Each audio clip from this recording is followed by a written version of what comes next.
همه می گفتند خوش به حالت مریم. شوهرت بهترین مرد دنیاست.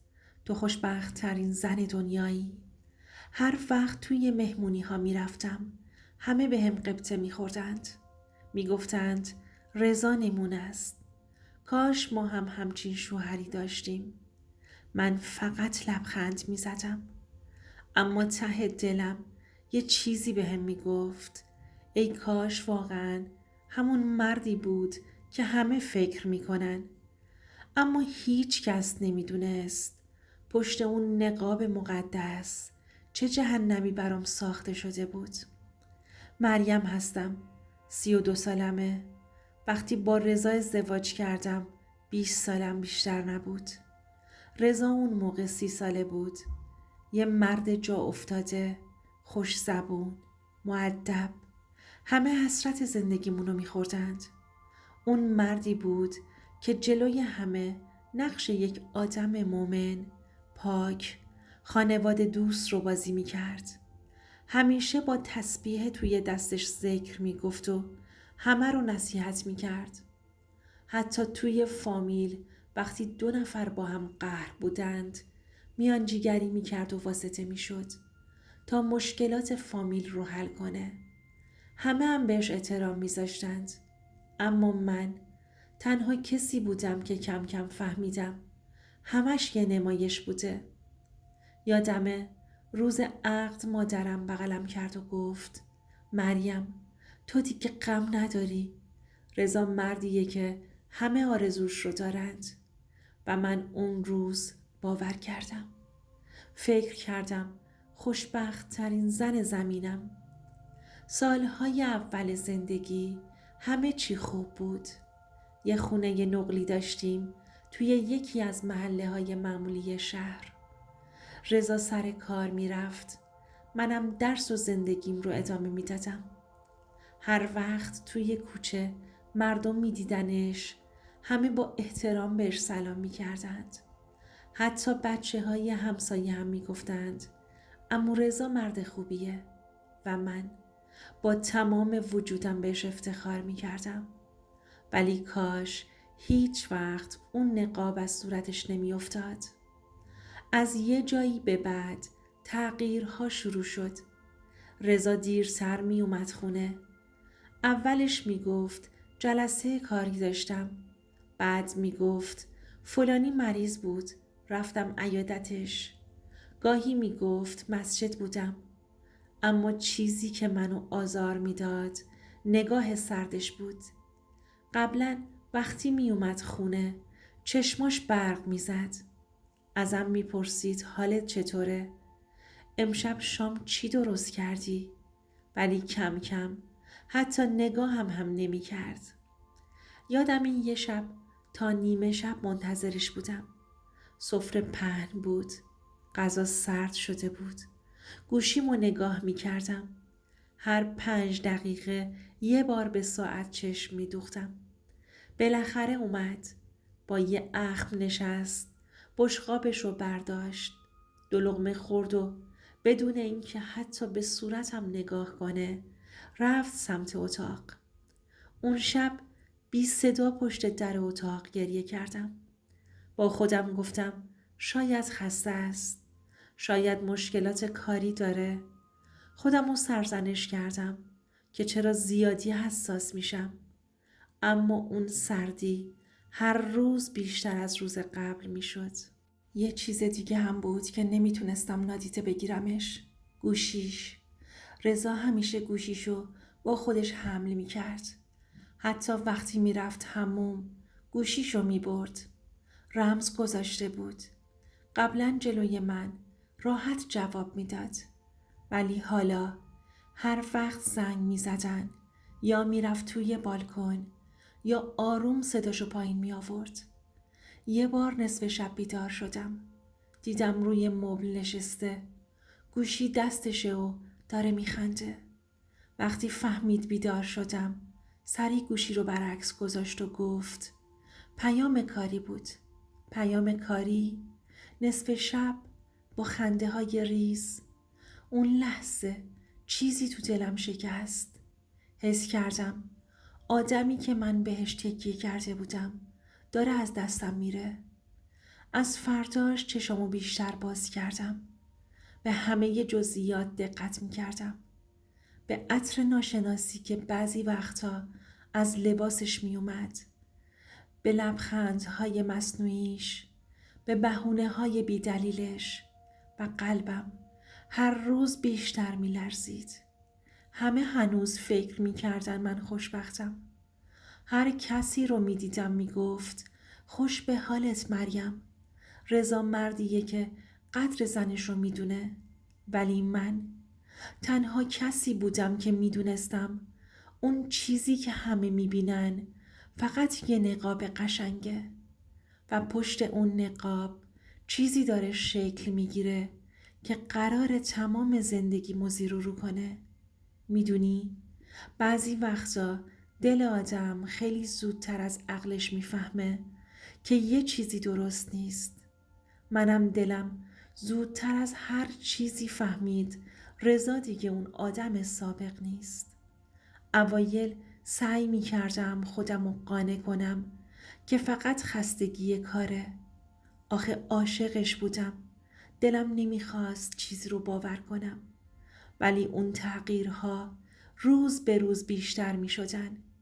رضا هم همیشه آدم وقت شناسی بود. از همون اول زندگیمون سر ساعت می اومد خونه. ولی کم کم هر روز دیرتر می رسید. یادمه یه شب ساعت شد 10 شب. ولی ازش خبری نبود. زنگ زدم جواب نداد. دوباره زنگ زدم خاموش بود. نیم ساعت بعد خودش زنگ زد. مریم جلسه طول کشیده. دیر میام تو بخواب. اما وقتی برگشت بوی عطر غریبی میداد. عطری که نه من داشتم نه تو خونمون بود. اون لحظه خون تو رگ‌هام یخ زد. خواستم چیزی بپرسم ولی زبونم بند اومده بود. فقط نگاش کردم. رضا هم جوری رفتار کرد که انگار نه انگار. لباساشو عوض کرد و رفت جلوی آینه. من مونده بودم با 1000 تا سوال تو ذهنم. از اون شب به بعد یه ترسی افتاد به جونم.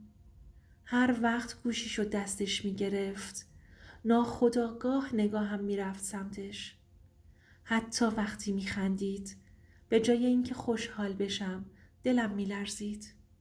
یه بار وسط آشپزی از آشپزخونه نگاش کردم. روی مبل نشسته بود. لبخند میزد به صفحه گوشی. با خودم گفتم من کی دیگه براش کافی نبودم. یه شب طاقت نیاوردم. گفتم رضا چرا اینقدر گوشی دستته؟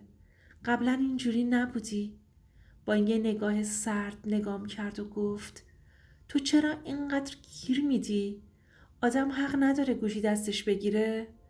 اون شب صداشو بلند کرد. رضا، همون مردی که همیشه به آرامش معروف بود. همون آدمی که جلوی همه خودش رو مومن و صبور نشون میداد. سر من داد زد. من شوکه شده بودم. گریم گرفت ولی جلوی خودش اشکامو قورت دادم. رفتم تو اتاق و تا صبح خوابم نبرد. از فرداش دیگه همه چی برام مشکوک شد. وقتی میگفت جلسه یه کاری دارم با خودم میگفتم واقعا جلسه است. وقتی میگفت دیر میام فکر میکردم واقعا کار داره یا جای دیگه است. یه بار وقتی داشت آماده میشد بره بیرون دیدم پیراهن جدیدش رو پوشیده.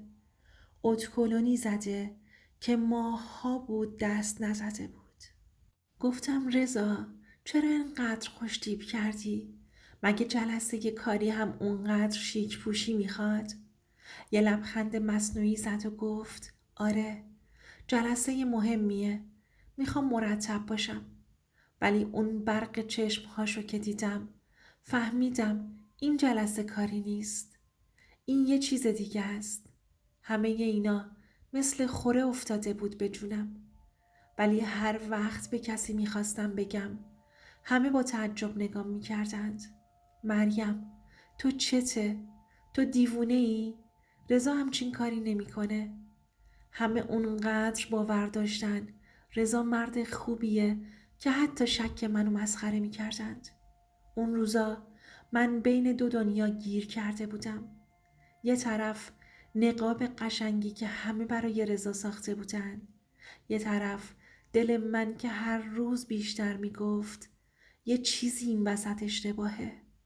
و من تازه داشتم میفهمیدم این تغییرها قراره چه کابوسی رو برام شروع کنه.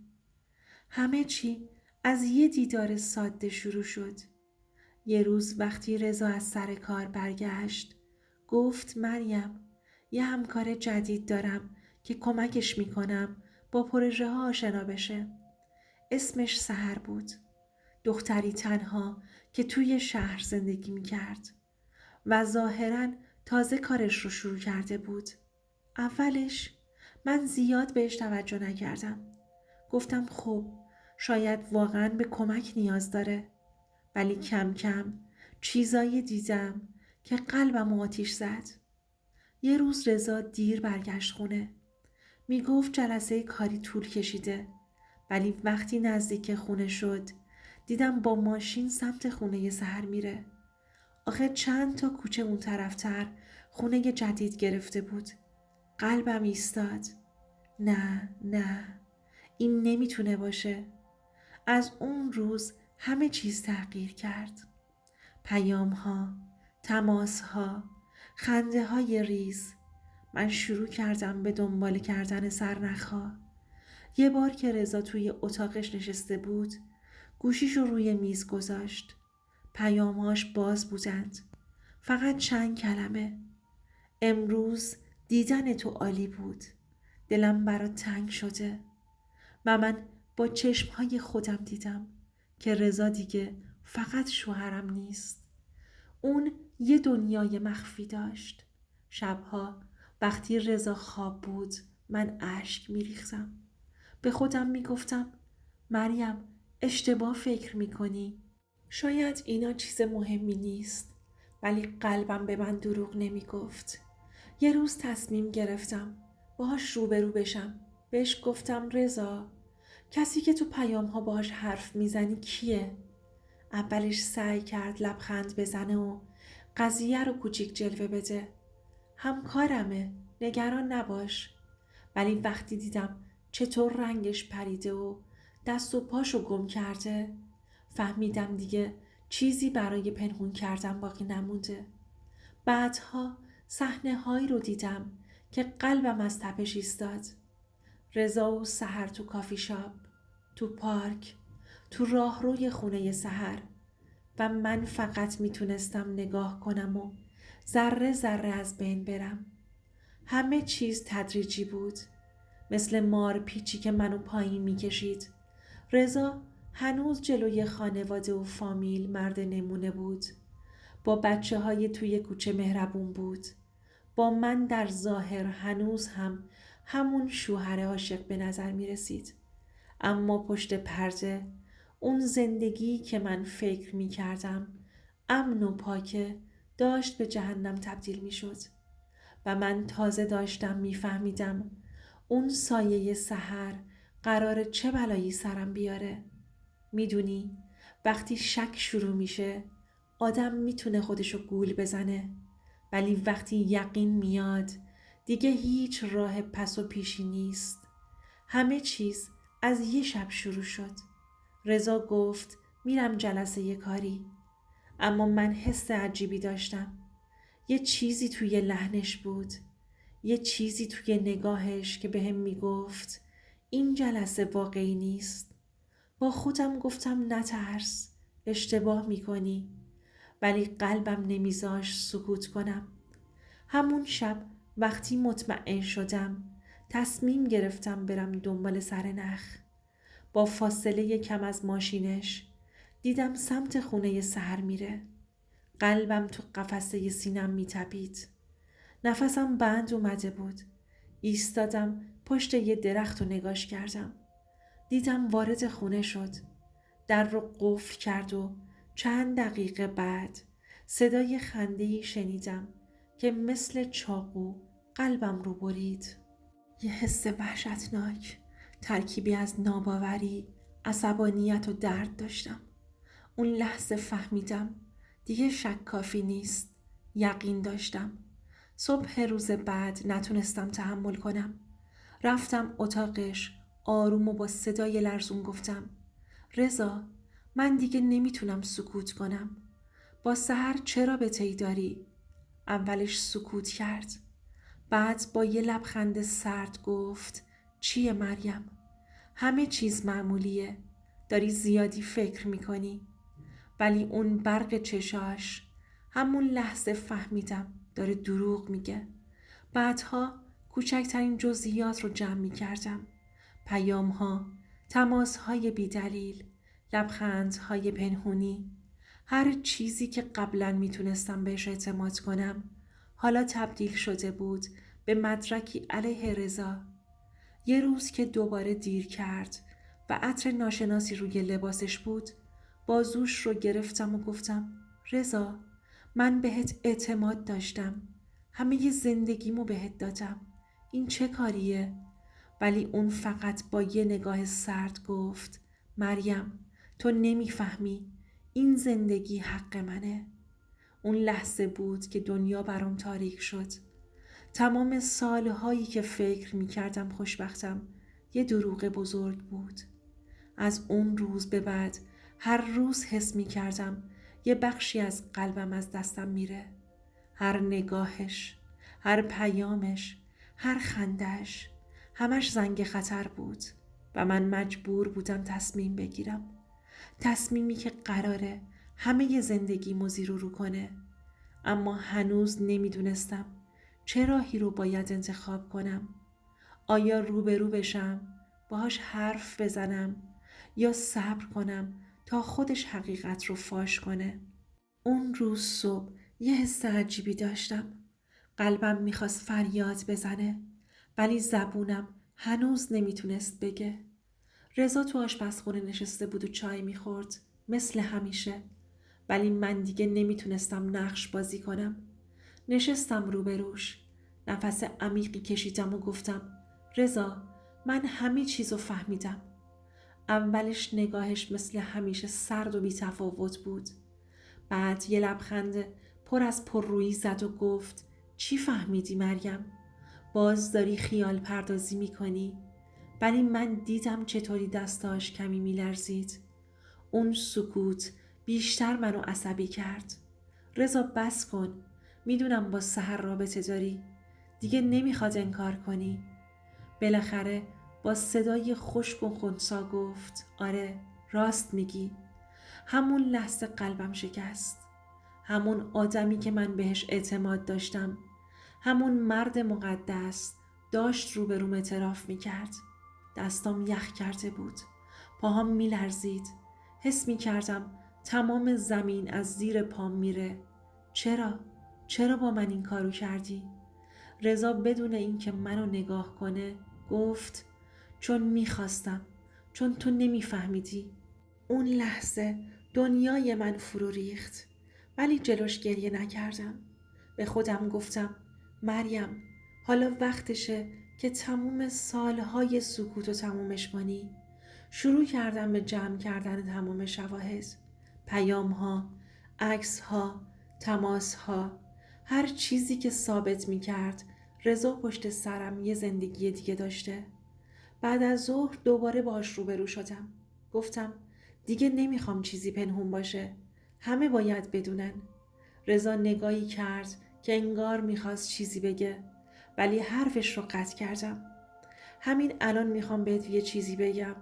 هر کاری که تا الان کردی تمومش کن. دیگه نمیخوام ادامه پیدا کنه. منم سعی میکنم ببخشم تو، فراموشت کنم. اون سکوت کرد. چند دقیقه بعد با همون چهره سرد گفت: باشه، پس تمومش کنیم. من هنوز نمیدونستم تمومش کردن یعنی چی؟ طلاق، دعوا، یا یه روز دیگه که دوباره همدیگر رو ببینن. اون شب تا صبح بیدار موندم. فکر کردم به همه سالایی که بهش اعتماد کردم، به همه روزایی که فکر می کردم خوشبختم. حس کردم هر بار که لبخند زده بود یه دروغ بزرگ پنهون می کرده و میدونی بزرگترین ضربه این بود که فهمیدم بعضی از آدما که جلوی همه مقدس و درست کار به نظر می رسند گاهی پشت پرده سیاه ترین کارها رو می کنند. روز بعد تصمیم گرفتم دیگه سکوت نکنم. همه چیز داشت منو از بین می برد. قلبم، روحم، اعتمادم. دیگه نمیخواستم خودم رو فریب بدم. اول رفتم سراغ مادر رضا. مادرش همیشه به رضا افتخار میکرد و فکر میکرد پسرش کامل ترین مرد دنیاست. به آرومی نشستم روبروش و گفتم مادر، یه چیزی هست که باید بدونی. اولش باور نکرد. گفت مریم چی میگی؟ تو داری اشتباه میکنی. ولی وقتی مدارک رو نشونش دادم چهرش سفید شد. اشک تو چشماش جمع شد. نه، این نمیتونه درست باشه. پسر من نمیتونه این کارا رو بکنه. و من حس کردم یه سنگ بزرگ از روی قلبم برداشته شده. بعد از اون سراغ خانواده خودم رفتم. پدرم که همیشه ساکت و محکم بود وقتی شنید با دست به سرش زد و گفت مریم چقدر طول کشید تا بفهمی؟ با هر جملش میفهمیدم که واقعا زمان زیادی از دست رفته. رضا وقتی فهمید همه فهمیدند مثل یه آدم دیگه شد. لبخند مصنوعیش افتاد. دیگه نمیتونست نقاب بزنه. اون مردی که همه فکر میکردند نمونه اخلاق و ایمانه حالا با چهره خالی و دستهایی که کمی میلرزیدند روبرو ایستاده بود. مریم، اینها همه اشتباه هم بود. اشتباه؟ تو با سحر زندگی پنهونی داشتی. پیامات، دیدارها، همش حق بازی بود. دیگه نمیتونستم سکوت کنم. همه درد و عصبانیتم رو ریختم روش. همه ی حرفم مثل چاقو تو قلبش فرو رفت. بعدها وقتی سحر هم وارد داستان شد همه چی کامل شد. اون زن هم فهمید که با مرد متأهل وارد رابطه شده و من با حس تلخی که نمیتونستم توصیف کنم متوجه شدم رضا هم به اون دروغ گفته و همه چیزو از دست داده. زن، اعتماد، احترام و حتی نقاب مقدسش که همه براش دست می زدن. اما من هنوز تنها نبودم. خانوادم پشتم بودند. مادرشم پشتم بود. ولی هیچ چیز نمیتونست درد خیانت و احساس فریب خوردن منو کمتر کنه. اون شب وقتی تنها شدم با خودم فکر کردم چقدر آدم میتونه دورو باشه، جلوی همه مقدس و پاک باشه و پشت پرده همه چیزو خراب کنه. فهمیدم هیچ چیز مثل روبرو شدن با حقیقت آدمو تکون نمیده. روزها گذشتن و من کم کم فهمیدم که دیگه هیچ راه برگشتی نیست. رضا، همون مردی که روزی همه فکر میکردن نمونه است، حالا تنها با چهره خالی و نقاب پاره شده کنارم ایستاده بود. بعد از چند هفته فکر کردم باید تصمیم بگیرم. دیگه نمیتونستم زندگیمو با کسی ادامه بدم که پشت سرم یه دنیای دیگه ای داشته. به من خیانت کرده و بعد هم با پررویی ادعا کرده که این حق منه. طبیعتاً رفتم سراغ طلاق. با وکیل صحبت کردم. مدارک و پیام‌ها، عکس‌ها رو جمع کردم و روند قانونی رو شروع کردم. رضا که قبلتر خودش رو همه جا مرد نمونه نشون میداد، حالا هیچ قدرتی نداشت. حس کردم سنگینی سالها اعتماد شکسته شده آروم آروم داره از روی شونه هام برداشته میشه. رضا دیگه جز سکوت و سرخوردگی چیزی ازش نمونده بود. هیچ کس دیگه بهش احترام نمیذاشت. نه خانواده من، نه خانوادگی خودش، نه اقوام و نه همسایه ها. اون نقاب مقدسی که سالها جلوی همه زده بود حالا افتاده بود و چیزی جز تنهایی و پشیمونی نداشت. و من با دستهای لرزون و قلبی پر از آرامش زندگی جدیدم رو شروع کردم. دیگه هیچ دروغ و خیانتی نمیتونست منو عقب بکشه. میدونی حس آزادی چیه؟ وقتی میفهمی که از دست آدمی که تنها عامل دردت بوده رها شدی. اون حس با هیچ چیزی قابل مقایسه نیست. اما یه چیزی یاد گرفتم. هیچ وقت گول ظاهر آدم ها رو نخور.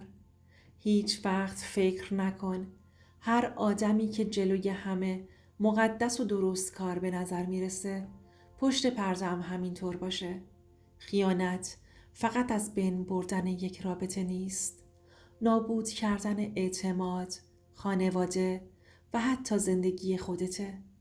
و سکوت فقط به خیانتکار قدرت بیشتری میده. ممنونم که تا اینجا با من بودید و داستانم رو شنیدید. اگر میخواید صدای آدم هایی که پشت درهای بسته خیانت دیدند و هنوز کسی نمیدونه شنیده بشه، حتما کانال رو سابسکرایب کنید. لایک رو بزنید و نظرتون رو برام کامنت کنید. با کمک شما میتونیم داستانهای واقعی و تلخ اما آموزنده بیشتری به گوش همه برسونیم. مرسی که تا آخر داستان با من بودید و قلبتون رو به دردهای دوستاتون سپردید.